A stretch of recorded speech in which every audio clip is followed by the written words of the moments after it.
Good morning students. हमारा topic है units of reaction rate constant के की यूनिट्स हम कैसे फाइंड आउट कर सकते हैं। इसके लिए पहले आपको रेट के यूनिट्स पता होने चाहिए। What is rate? Rate is change in concentration with time. Rate is equal to concentration upon time.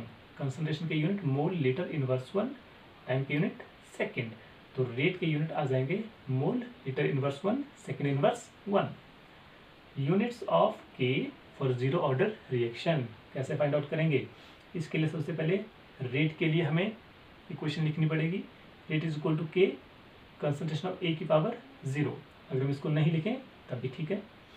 तो रेट कांस्टेंट के की यूनिट इस केस में रेट के यूनिट्स के बराबर होंगे और रेट के यूनिट ये वाले हैं, तो इसलिए के यूनिट हो जाएंगे mole litre inverse 1, second inverse 1।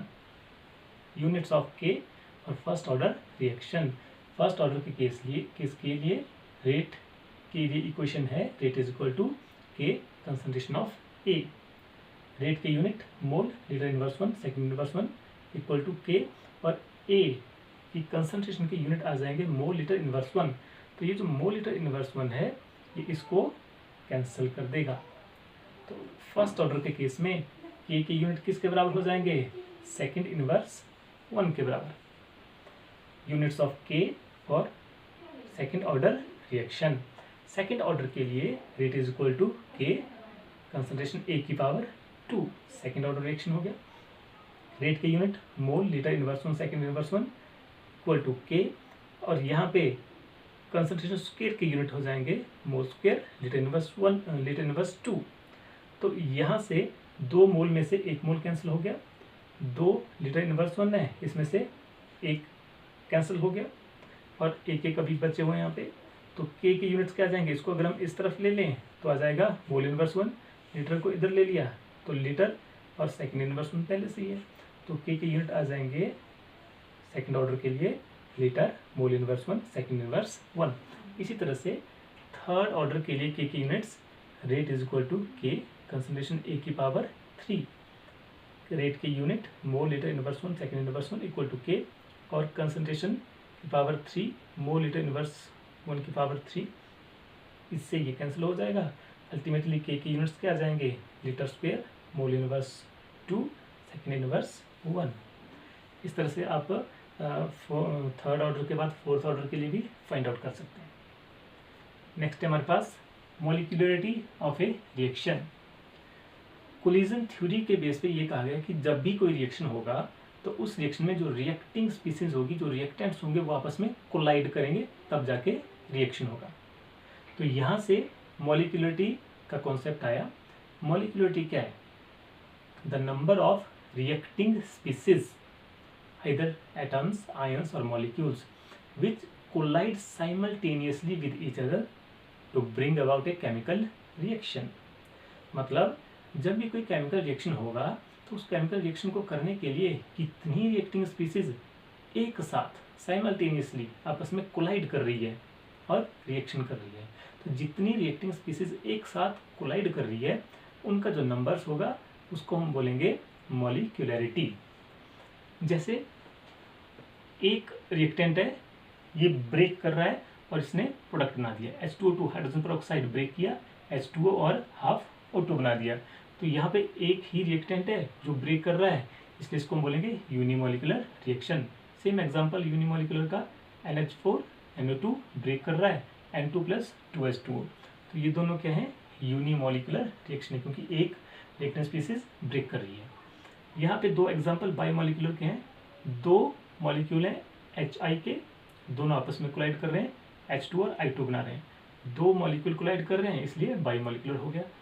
इस रिएक्शन में देखिए एक मॉलिक्यूल NO नाइट्रिक ऑक्साइड और एक मॉलिक्यूल ओजोन, आपस में दोनों कोलाइड कर रहे हैं, NO2 और O2 बना, इसलिए ये भी कैसा हो गया?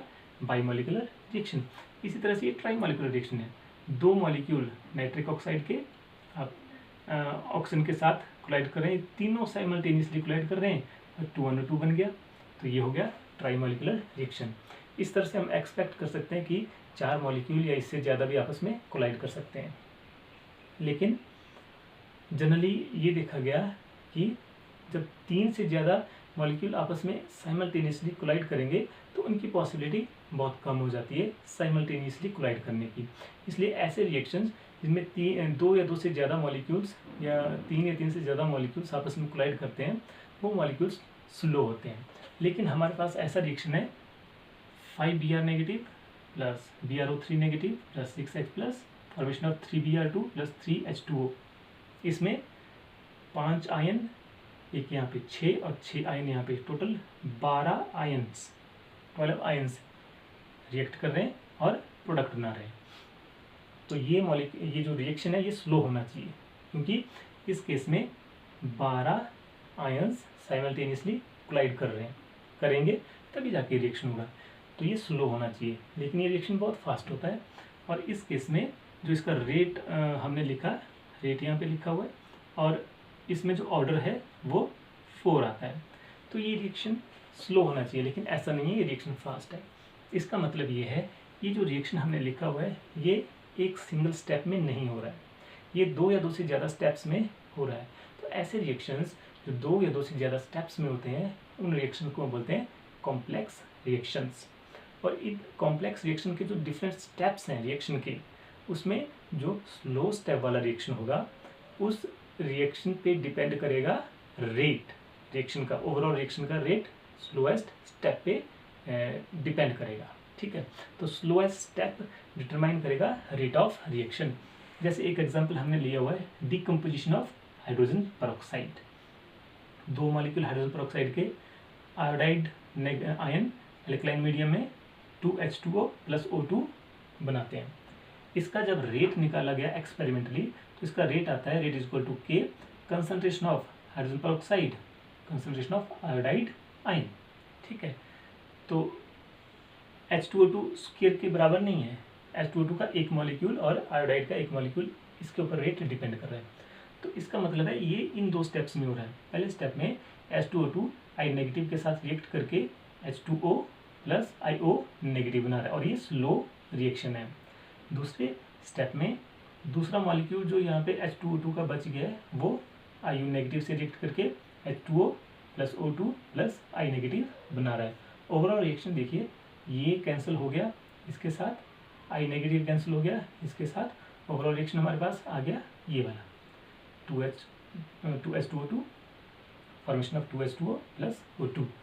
तो इसमें जो फर्स्ट स्टेप है ये स्लो स्टेप है, तो स्लो स्टेप पे डिपेंड करेगा इस ओवरऑल रिएक्शन का रेट। इसलिए रेट किसके बराबर हो गया, concentration of H2O2 and concentration of I negative.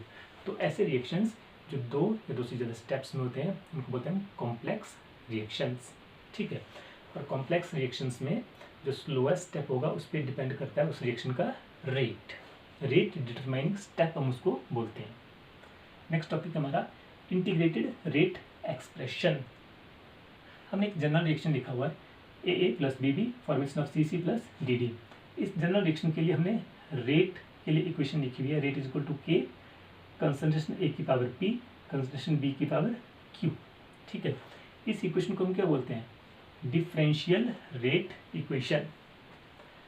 लेकिन ये पाया गया कि अगर हमें इंस्टेंटेनियस रेट निकालना है किसी टाइम के ऊपर पर्टिकुलर टाइम पे, तो इसको फाइंड आउट करना डिफ़िकल्ट है। क्यों डिफ़िकल्ट है, क्योंकि हम इंस्टेंटेनियस रेट हम कैसे फाइंड आउट कर सकते हैं, जब हम टाइम और कंसंट्रेशन के बीच में एक ग्राफ प्लॉट करेंगे, उस ग्राफ का जो कर्व आएगा उस कर्व की स्लोप पर्टिकुलर टाइम पे जब हम फाइंड आउट करेंगे तो हम इंस्टेंटेनियस रेट निकाल सकते हैं।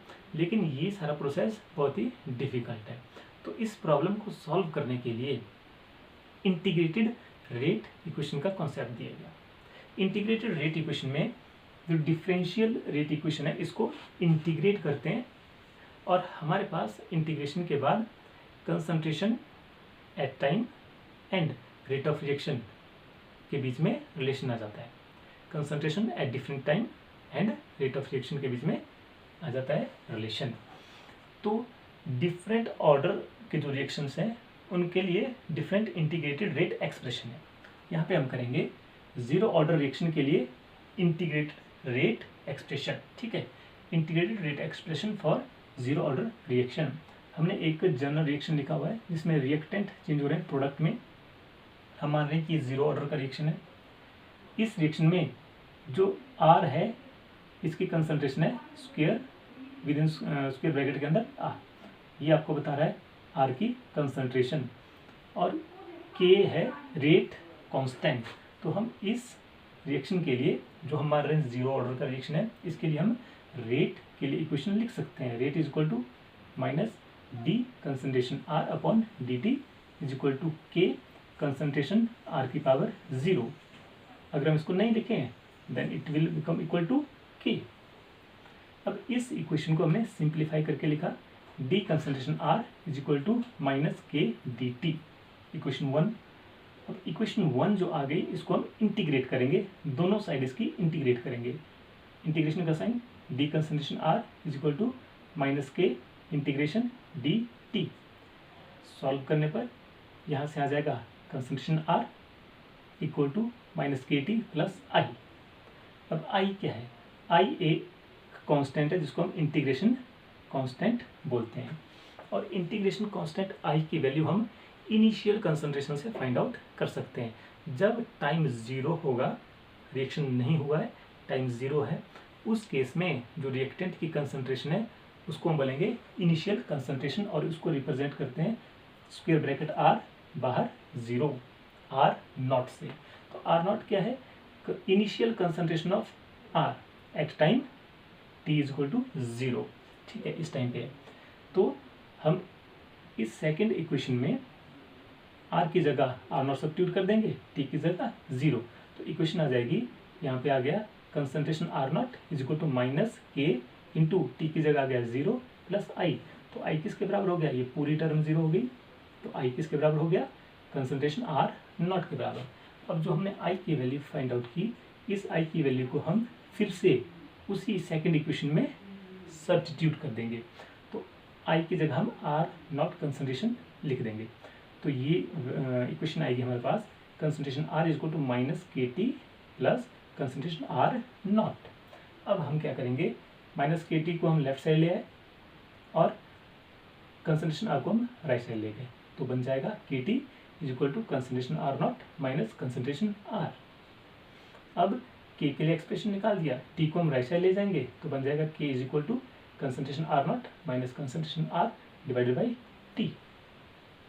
इसको बोलेंगे हम integrated rate equation for 0 order reaction. अब थोड़ा सा हम आगे और देखेंगे। अब हम बोलते हैं कि जब टी 0 था, जब टाइम 0 था, रिएक्शन नहीं हुआ है, उस केस में जो इनिशियल कंसंट्रेशन आर नॉट है उसको हमने कहा कि वो ए है। इनिशियल कंसंट्रेशन क्या है? ए। और एट टाइम टी के ऊपर ए में से एक्स रिएक्टेंट चेंज हो गए प्रोडक्ट में, तो टी टाइम के बाद रिएक्टेंट की कंसंट्रेशन क्या रह जाएगी? ए माइनस एक्स। ठीक है, टी टाइम के बाद रिएक्टेंट की कंसंट्रेशन क्या रहेगी? ए माइनस एक्स, जो कि कंसंट्रेशन आर के बराबर रहेगी। ठीक है, कैसे हमने बोला, जब टाइम टी 0 था उस केस में जो इनिशियल कंसंट्रेशन है उसको बोला हमने ए, और जब टाइम टी हो गया तो ए में से एक्स रिएक्टेंट कन्वर्ट हो गए प्रोडक्ट में, तो रिएक्टेंट की कंसंट्रेशन क्या रहेगी? ए माइनस एक्स, टी टाइम के बाद ए माइनस एक्स, और जो कि कंसंट्रेशन आर के बराबर है। तो हम आर नॉट और आर की वैल्यू इस इक्वेशन में सब्स्टिट्यूट कर देंगे, तो के किसके बराबर आ जाएगा? आर नॉट की जगह ए इनिशियल कंसंट्रेशन माइनस और आर की जगह a minus x divided by t. इसको सॉल्व करेंगे, ये आ जाएगा एक्स अपॉन टी, और यहाँ से एक्स इज इक्वल टू के टी। तो ये सारे रिलेशन हम निकाल सकते हैं। इसमें एक्स क्या है? रिएक्टेंट जो टी टाइम के बाद प्रोडक्ट में चेंज हो गया है। ठीक है, तो इसको हम बोलेंगे integrated rate equation for 0 order reaction. बहुत ही इंपॉर्टेंट डेरिवेशन है पेपर पॉइंट ऑफ व्यू से। ठीक है, अच्छे से इसको समझना है और लर्न करना है। Okay, thank you.